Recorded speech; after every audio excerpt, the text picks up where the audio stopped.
Boss exploited me for years, threatened to have me arrested, and now that I want to leave my job, he's trying to take away everything he bought for me. I am 19 and want to leave my job and go find a new one I can do part-time so I can finish school.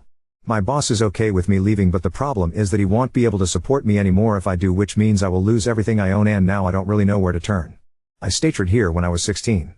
A guy I knew got a big suite in the hotel, which is one of the nicest ones in Dallas. We had a party here. We were drinking and it got out of control and people threw up in the room and caused a lot of damage around the hotel and stole a bunch of things. The next morning I woke up to manager and security yelling at me. My friends were all gone but left me sleeping. The manager took me to his office and I was crying and begged him not to call the police, so he said I could start coming in after school and helping them clean rooms and do dishes in the kitchen to work off the money from all the damage, and he wouldn't call the police. After a few weeks I told him I couldn't anymore because my parents wouldn't drive me since I wasn't bringing home any money to save, and they said he was taking advantage of me, but I just didn't want to tell them I was working to pay off the debt, and I didn't listen because I know they didn't know the full story. So he bought me a used bike to use and said he wanted me there every day until the damage was all paid plus the bike.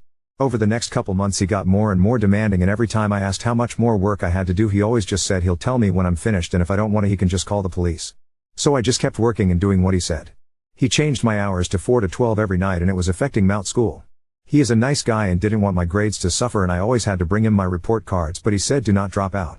But when I turned 18 I stopped going to school and just slept in the day. When he found out he said I had to be here pretty much all day if I'm not going to be in school, which I hate because I don't really have any time for friends or my girlfriend. Then things got rocky with the rents and I said I wanted to leave in my boss's house sitting for a family that lives in India. It has been great except a couple months per year I have to move out because they rate coming home. They don't know that I love there for the rest of the at me. It's not all bad because I have lived comfortably. He lets me take home food from the hotel that is left over from the very upscale restaurant, and the house I live in is really nice, and if there are books or other things in the gift shop that no one buys sometimes he lets me take those too. Still, I have told him several times that I want to be paid, but he always says I owe him and will not tell me how much the damage was or how much I have worked off. I know the statute of limitations is 3 years, and after that he can press charges against me. So yesterday was 3 years exactly, and I told him that I know he can't have me arrested anymore and that I want to quit. He said that's okay, but he bought my bike, all the good-looking clothes I have, and all the essentials I needed since I was 16. Now he's saying if I don't work for him anymore that I can't live in the house and I have to give back all the things he bought for me to use during my job. He has got me a lot of things, but I have seriously no money, so Therese, no way I can leave the job. When I need something I just ask him, and if I'm doing well at work he will buy it for me. So I don't even know where to start to rebuild my life after this place. Are there resources for cases like this? Is there a way to make him let me keep everything until I am on my own feet? Thank you, Reddit. Edit, Monday morning. Wow, I am so overwhelmed to look again this morning and see all the responses. I can't believe how much bigger a deal this is than I realized. I know from an outsider perspective how crazy this must look, but it was just so easy to fall into this thing and hard to get away from. I called 2 law offices today and both were closed, but I did the contact form, so hopefully they will call me back. I also tried the police, but they said it sounds like a civil issue and said I should contact a lawyer also. I told them what you guys said, that he was basically using me as a slave, but they said unless he was physically detaining me against my will that it's nothing they can help with. Thank you so much for all the help. Thank you all so much for your advice this weekend. I'm literally in the middle of the craziest day of my life today. Looking back I feel like my situation was way over the top, but it took hearing all of you say it and calling it slavery and then going mad talking to these lawyers for it to really hit home what he has put me through over the PSAT 3 years. I'll write more later, but just want to give a quick update because I am so excited I can hardly focus. Yesterday I googled the top employment law firms in Dallas and sent some emails. I got a call from a lawyer saying he wanted to meet with me first thing in the morning.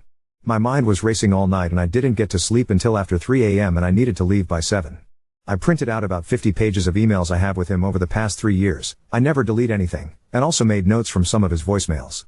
After about 5 minutes talking to me this morning he asked if it would be okay for some of the other lawyers he works with to join us, and I spent about 2 hours answering their questions and taking them through everything.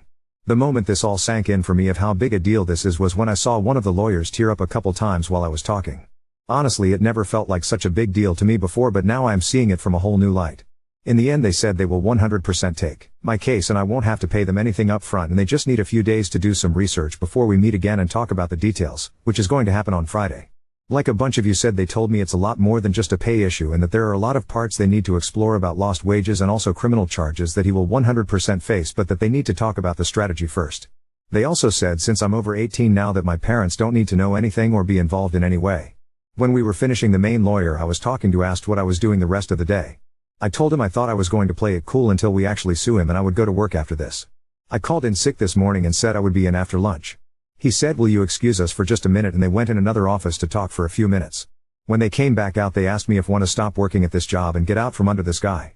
I said yes, so he said to go home and pack my things and they are going to make arrangements for me this afternoon. He said I'm never going to work there again and should not answer any calls or messages from them ever again. So I've been home now for a few hours packing and then I got this email from their office. It was a pleasure meeting you this morning. Ask me to get in touch to share details of the accommodations we would like to provide as well as some logistical information in advance of your Friday meeting. We've made a 30-day reservation for you which is closer to our offices and I've attached a copy of your reservation confirmation. Please note that it has been paid in full. From our office we'll be in touch around 4 o'clock this afternoon to check in on how things are going and coordinate with you on getting your things out of the house and into the hotel. She will also provide you with some spending money for any immediate ALS and get you set up with an UberX account to make transportation to our offices a little easier next time. Although we hope to represent you in these matters, we are providing these accommodations at no cost and with no obligation on your part. This is intended to help bring a more immediate stability to your living situation so you can focus on next steps in your life. Thank you again for getting in touch with us. We look forward to seeing you again soon. Warm regards. I'm assuming if they are willing to do all this for me and spend all this money that they think they are going to make a lot of money from this. Which probably I'm also going to come out well. So I am beyond thrilled with how this is turning out so far and 100% want to work with them. I still have a ton to pack and just wasted an hour on the internet, but I'm going to get back to it now. Thank you also so much for pointing me in the right direction. I posted here a couple years ago when I was stuck working for someone who threatened to have me arrested over some room damage my friends caused. Sorry I can't find the post, but some of you may remember. A lot has changed since then and the advice I got from all of you has been such a big part of it that I have thought about this frequently and wanted to come back and write something to update you. The firm I hired was the best thing I could ever have hoped for.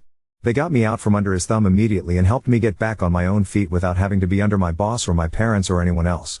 During the days after that I basically lived in their offices for a few months when this started, since we were going through 1,000 emails and voice messages talking about the context behind them all and trying to make a long timeline of events and tell them everything that ever happened with him.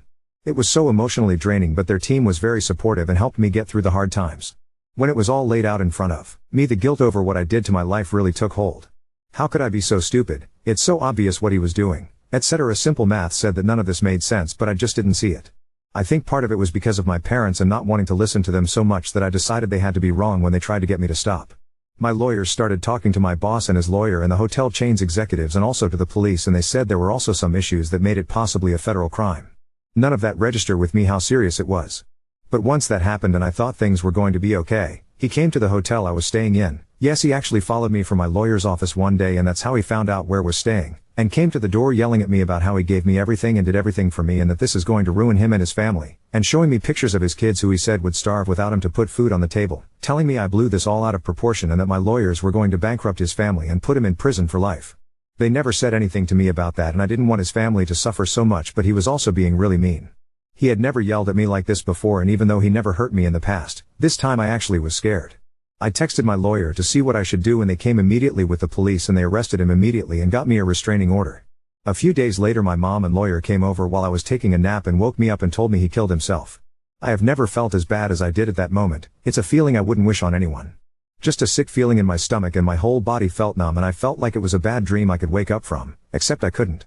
I had a mental breakdown and spent 2 months in the hospital thinking about all the things he said to me about his family and about me overblowing this, and it made me question everything again. My lawyers said they would handle as much of this as they can without me and just come to me when they had something important they needed my input for. My parents also came back in the picture and were very supportive and were helping more than I ever expected. I asked my mom to bring a printout of all the comments from my first post and that helped me a lot. I read over them every day, just to remind myself that what he did was not okay and that I was right to get help. The most apologetic person was someone from the hotel chain. They said it was a private owned and managed hotel, so my boss didn't even work for them, but they still wanted to make sure I was okay. In the first comments you guys were saying I should be owed at least $30,000. Well, the hotel chain itself paid me more than that just for agreeing that they were not responsible for what he did. Lawyers said it was a generous offer they didn't even have to make and that the person I talked to genuinely felt sick over my situation and wanted to do the right thing, so they told me I should take it and that there was a lot more coming from the franchisee, which actually owns dozens of hotels, but not all from this chain. The franchisee was very defensive at first, but a big turning point was when they realized that one of the managers who was over the hotels in Dallas was actually a guy I saw all the time and who my boss had told the story of me working there, and we talked about it once and he told me he hoped I worked it off soon and wished me good luck. But he knew I was there for years and he was also the one who approved our budget, so he knew they were not paying me. My lawyers were very smart to find this out, and when they did, the franchisee wanted to settle. It was a big settlement. My lawyers got a third. They said it's one of the biggest any of them has ever seen for this kind of case, but they said it was fully warranted. I have enough to live on for a very long time and can also finish my education in hotel management and will have enough left over to start a hotel after if I still want to do that. It has been a blessing, but I also didn't realize how incredibly hard it is. I never told anyone about the settlement, but people found out. Everyone comes out of the woodwork and suddenly wants to be my friend again, so the hardest thing is by far trying to figure out who I want to be friends with and who I don't. Little awkward things like you go to dinner with a small group and people look at you like they expect you to pay for everyone just because you got a big payout. Guess who even had the balls to call me? The friends I was with all those years ago who left me in that damn room, and my girlfriend who I tried to protect from her parents and didn't reveal their names so her Bible thumper parents wouldn't find out she was bi. It hurt a lot to hear from them after all these years. Very upsetting. Pretty much the only people I really trust now are the people who stuck with me before. But I do have a financial manager now who makes sure I'm being smart with my money and tells me how much I should use for different things I want to do. So that's my story, and now I'm going to school part-time and also doing a lot of outdoor sports and also got into cooking. Little things like having time for hobbies and fun are a big change for me, and I still feel like it's some new life I'm getting used to. I feel like I've lived 4 lives already in these different little phases. But so far this one is my favorite. I still have nightmares sometimes about my old boss and just remembering him yelling at me that day at my hotel, and then me hearing that he died. I remember all the times he was nice to me and gave me things and did things for me and gave me dating advice and told me I was smart, pretty, etc. Sometimes I wonder, even as happy as I am now, if it was worth while to know that he's gone and his family is suffering and has nothing.